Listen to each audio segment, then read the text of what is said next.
आपके बच्चे क्या हैं, 4 कदम बिहार कराओ तो छाले पड़ जाते हैं उनके पैर में। ये देश की रक्षा करेंगे, ये तुम्हारी रक्षा करेंगे। घर में चोर आ जाए तो बच्चा पलंग के नीचे छिप जाएगा। ध्यान रखिए, आपने लोह पुरुष बनाया ही नहीं है। लोह पुरुषों की जरूरत है। एक बेटा क्या 4 बेटे भी हो जाए, नाजुक बेटे न धर्म संभाल सकते, न राष्ट्र संभाल सकते, न देश। अरे ऐसे 4 बेटों से अच्छी तो रुचिरा जैसी बेटी है जो देश के लिए सब कुछ किया करती है। ध्यान रखना, कैसी जिंदगी हम जी रहे। तालियां बजाने से कुछ नहीं होगा मेरे भाई, ध्यान रखना। आज हमने एक कहा कि यहां पर हम शिविर लगा रहे हैं, चटाई पे सोना पड़ेगा। उसने अपना फार्म कैंसिल कर दिया, मुझे चटाई पर नींद नहीं आएगी। क्या परंपराएं हमारे बुजुर्ग ने बनाई थी मालूम है? क्या करते थे हमारे बुजुर्ग? मैं आपसे निवेदन कर रहा हूं, एक शिक्षा दे रहा हूं। यदि साल महीने की 30 रातें अपने घर में गुजारते हो तो एक रात किसी तीर्थ पर जाके अवश्य गुजारा करो। ध्यान रखिए, यदि महीने की 30 दिन तुम सरस भोजन करते हो तो महीने में 2 दिन नीरस भोजन किया करो। मान्यवर, आपसे निवेदन है, इसलिए हमारे बुजुर्गों ने क्या बनाया, अष्टमी चौदस को एकासन किया करो, रूखा सूखा खाया करो। अष्टमी चौदस को तुम पलंग पे मत सोया करो, जमीन पर सोया करो। महीने में एक बार तीर्थ की यात्रा किया करो। लेकिन आजकल तीर्थ भी तीर्थ कहां हो गए हैं, अब तो वो VIP होटलें बन गई। अब धर्मशाला जैसी नहीं रही है। पहले कंकर चुभते थे तब जाते थे सम्मेद शिखर, और कंकर जैसे ही चुभता था तो ये नहीं कहते थे भगवान तुम कहां बैठ गए हो, हमारे मुंह से निकलता था सावलिया पारसनाथ शिखर पर भला विराजे जी। हे भगवान तू सच्चा यहां पैदा हुआ है। आपसे निवेदन है, क्यों होते थे अष्टमी चतुर्दशी? किस लिए होते थे? कि जो रोज रोज माल मलीदा खा रहे हो ना, जिंदगी को सड़क पे आने पे देर न लगेगी। यदि 30 दिन तुमने अच्छा खाया है और 2 दिन रूखा सूखा खाया है, किस्मत ने पलटी खाली। जब ये 56 प्रकार के भोग छूट जाएंगे ना, तो अष्टमी चौदस की आदत तुम्हें आत्महत्या नहीं करने देगी, तुम्हें मजबूत बना करके रखेगी। वो कहेगी हम संघर्ष में जी सकते हैं। वो हमारी उपास जो महिलाएं करती हैं, उसका कारण इतना ही है कि आज लाखपति हो कल खाकपति हो जाओगे। ये उपास की साधना बुरे दिन में तुम्हारे बहुत काम आएगी। ध्यान रखना है। उस समय आप ये नहीं कहोगे कि मर जाना चाहिए ऐसी जिंदगी से। इतने नाजुक बच्चे बना दोगे ना तो विपरीत परिस्थिति नहीं झेल पाएंगे। तलाक की बात तो छोड़ो, हमारी समाज में आत्महत्या का ग्राफ भी बढ़ते चला जा रहा है। लोग आत्महत्या कर रहे हैं, सहनशीलताएं नहीं बची हैं। अरे शरीर ही मजबूत नहीं है, मन कहां से खाक मजबूत होगा। मैं माताओं बहनों से निवेदन करता हूं, अपने बच्चों के शरीर को कहा ना कि जिम ज्वाइन कराओ। ये मरे मरे से लड़के, ये कुछ तुम्हारी बहन के भी लाज नहीं रख पाएंगे। ध्यान रखना, आपसे निवेदन है। लोह पुरुष बनाइए, पुरुषों जैसे हाथ ही नहीं। किसी का हाथ मिलाओ, ऐसा मरा मरा सा हाथ लगता है। ये कोई जिंदगी हुआ करती है?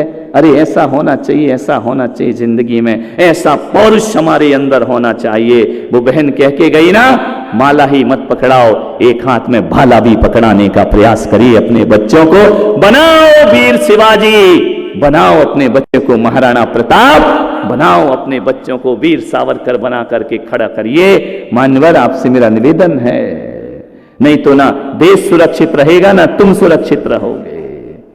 मान्यवर,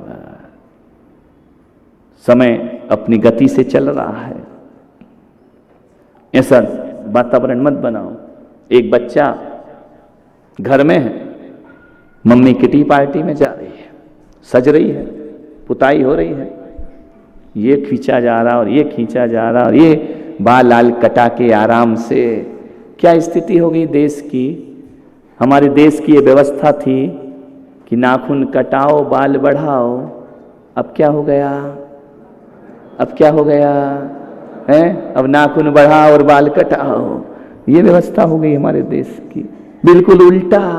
पहले का समय वो होता था कि लोग भोजन घर में करते थे और शुद्धि करने बाहर जाते थे।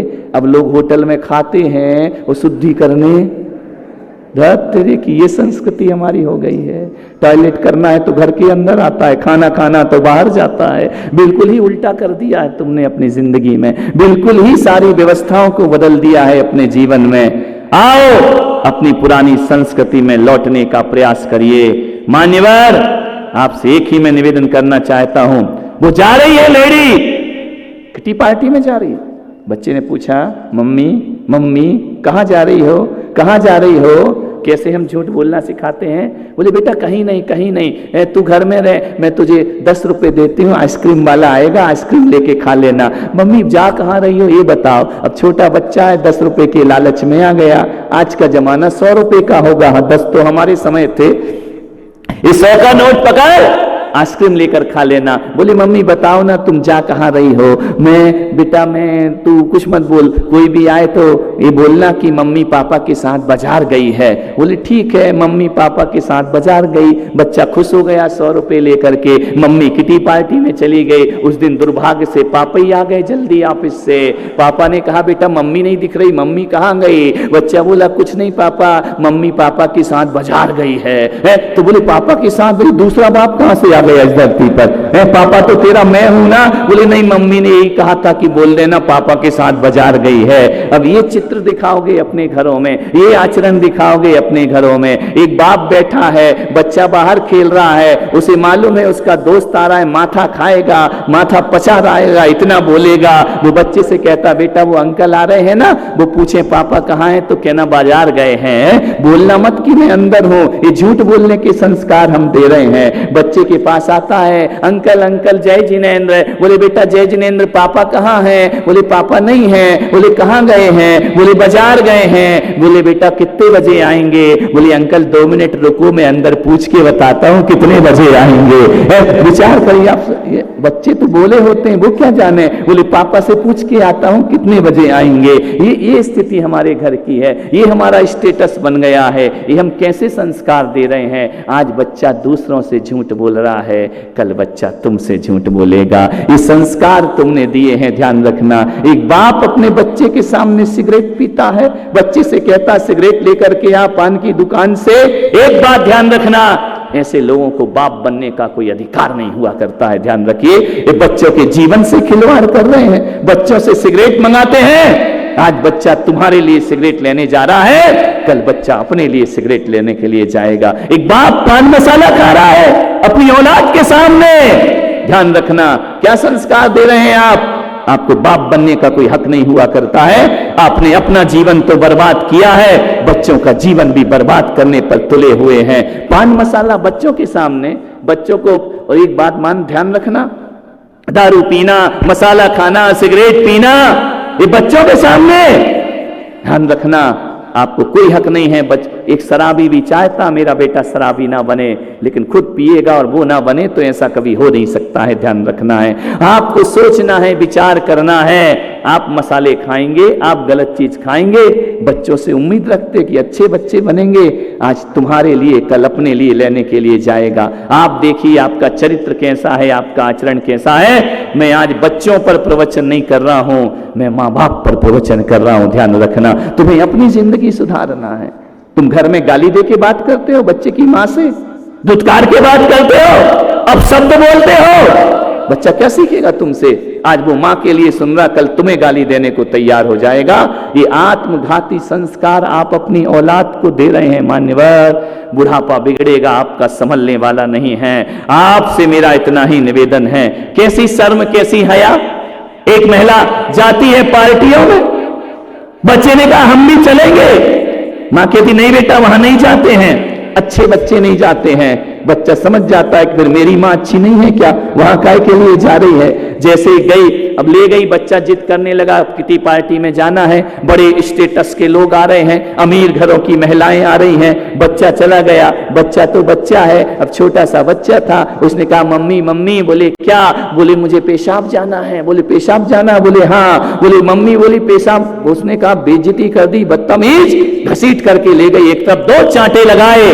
तुझे शर्म नहीं आता? बड़े घर की लड़कियों महिलाओं के सामने ऐसा बोलता है। उसने कहा मम्मी आ रही है तो आ रही है, मैं क्या कर सकता हूं। अरे बोले आज के बाद आना नहीं कभी मेरे पास, ध्यान रखना, आज के बाद मेरे साथ नहीं आना। बच्चे ने कहा मम्मी आ रही है तो मैं क्या कर सकता हूँ। बोले देख आज के बाद यदि तू आएगा मेरे साथ, बोले मम्मी आऊंगा। बोले आज के बाद बिल्कुल मत बोलना कि मुझे पेशाब जाना है। तो क्या बोलूं मम्मी? बोले ये बोलना मुझे गाना गाना है, तो मैं समझ जाऊंगी कि इसको आ गई है, तो मैं तुझे जाके सब करा लाऊंगी। घर पहुंचे, अब हुआ क्या, एक दिन बच्चा पापा के साथ सो गया। पापा जी लेटे हैं पलंग पर, ध्यान रखना बात बहुत ओछी है, बात बहुत हल्की कर रहा हूं लेकिन बात बहुत गहरी है, ध्यान रखना। पापा के साथ लेट गया। 12 बजे रात को बच्चा पापा से कह रहा पापा पापा मुझे गाना गाना है। बच्चे ने कहा, बाप ने कहा बेवकूफ 12 बजे रात को तुझे गाना गाना, दिमाग खराब है तेरा, चुपचाप सो जा। बोले नहीं पापा मुझे गाना गाना है। अरे बोले चुप सो, क्या गाना गाना है? बेटा चुप हो जा, मालूम है गुस्सा करने पे तो और चिल्लाएगा और भड़केगा।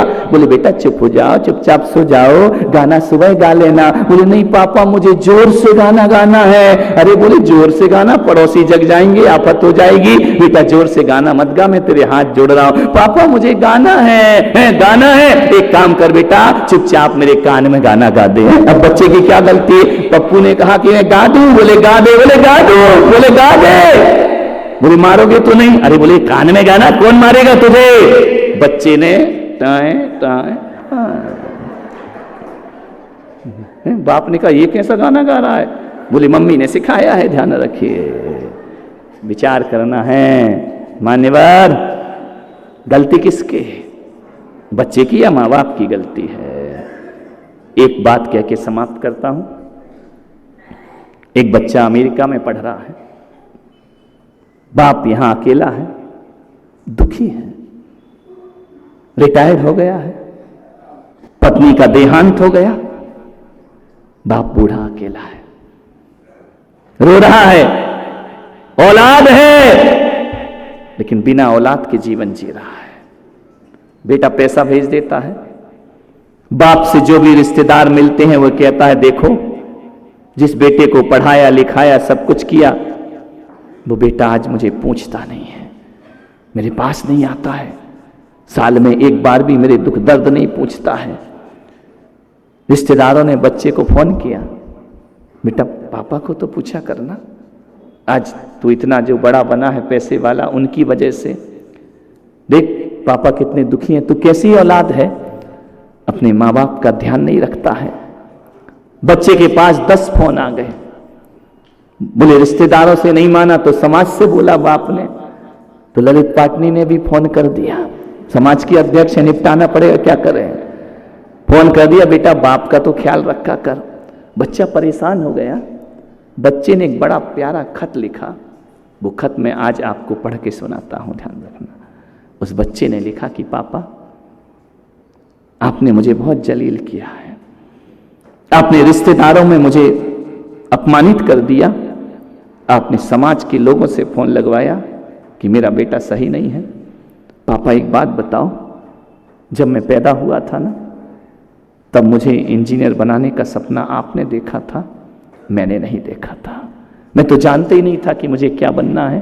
पापा बताओ गलती किसकी है?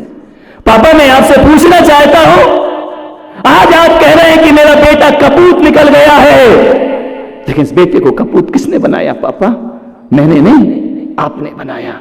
आपने सपना देखा मेरा बेटा पढ़े लिखे। पापा जब मैं कहता था मुझे मंदिर जाने दो, महाराज के प्रवचन सुनने दो, तो आपने कहा था ना बेटा पढ़ाई कर, कोई जरूरत नहीं, धर्म तो बुढ़ापे की चीज हुआ करती है। आपने मुझे मंदिर जाने से रोका था पापा, आपने मुझे धर्म करने से रोका था पापा, और आपने मेरे लिए क्या क्या किया है मैं जानता हूं। आज मैं जहां भी हूं आपकी वजह से हूं। विदेश आने का सपना मेरा नहीं था, विदेश आने का सपना आपने मेरे दिमाग में डाला था। आपने कहा था कि भारत में अच्छी पढ़ाई नहीं होती है, जाओ अमेरिका में जाकर के पढ़ाई करना। उसके लिए पैसा पापा मैं लाया था या आपने दिया था? आपने ही पैसा दिया था ना, आपने ही मेरी व्यवस्था कराई थी, आपने ही वीजा बनवाया था, आपने ही मेरा पासपोर्ट बनवाया था। पापा आप ही तो दिल्ली के हवाई अड्डे पर मुझे छोड़ने आए थे ना, मेरा मन नहीं था कि मैं विदेश में आकर पढ़ूं, अब यहां आकर मैं इस संस्कृति में ढल गया हूं। बोलो पापा मैं गलत हूं या आप गलत हैं? विचार करिए, सोचिए। बच्चे के इस पत्र का उत्तर नहीं था बाप के पास कि आज जिस जो भी मैं हूं उसके जिम्मेदार आप हैं, ध्यान रखना। आपने मुझे क्यों नहीं सिखाया कि बेटा अपने वतन में पढ़ना? आपने मुझे क्यों नहीं सिखाया कि बेटा अपने हिंदुस्तान की संस्कृति में पढ़ लिख करके बड़े होना? आज आपकी वजह से मैं यहां हूं। और मैं सच कहता हूं, इस पत्र को पढ़ने के बाद मुझे लगा कि बच्चे गलत नहीं होते, माँ बाप गलत हुआ करते हैं। ध्यान रखिए। आप क्यों ऐसे सपने देखते हो उनके लिए कि बच्चा विदेश में जाए? क्यों देखते हो ऐसे सपने?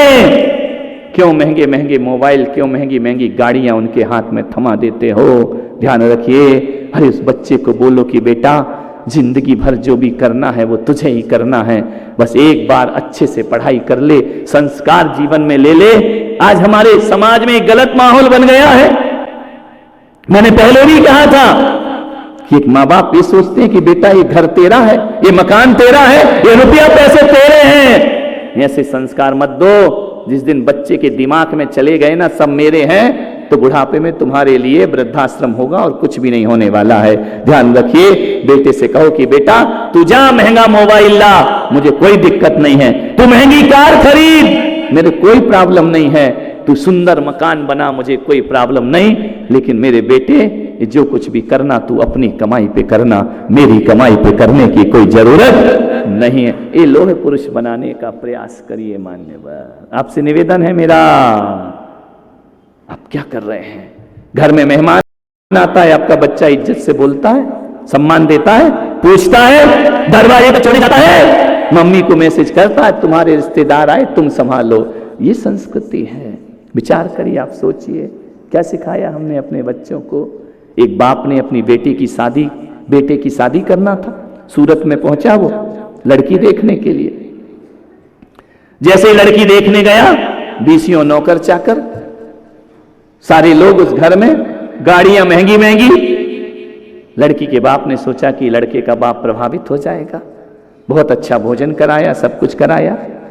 मालूम है बाप चला गया। लड़की के बाप ने पूछा रिश्ता मंजूर?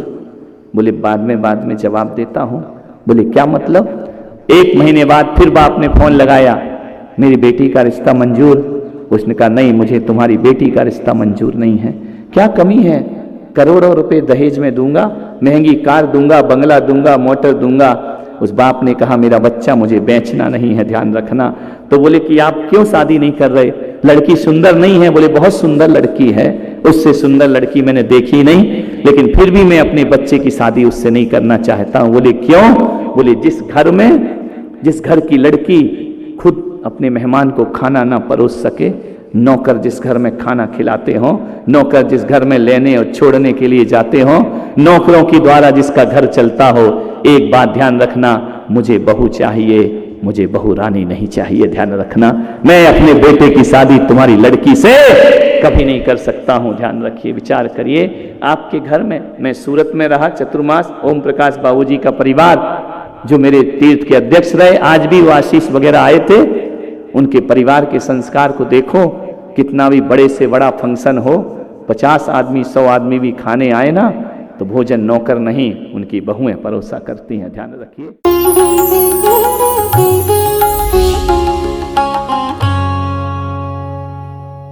राष्ट्रीय राजधानी दिल्ली से 144 किलोमीटर दूरी पर स्थित राष्ट्रीय राजमार्ग 9 पर मुरादाबाद शहर में 130 एकड़ के विशाल परिक्षेत्र में फैली तीर्थंकर महावीर यूनिवर्सिटी, जिसे TMU के नाम से भी जाना जाता है, 14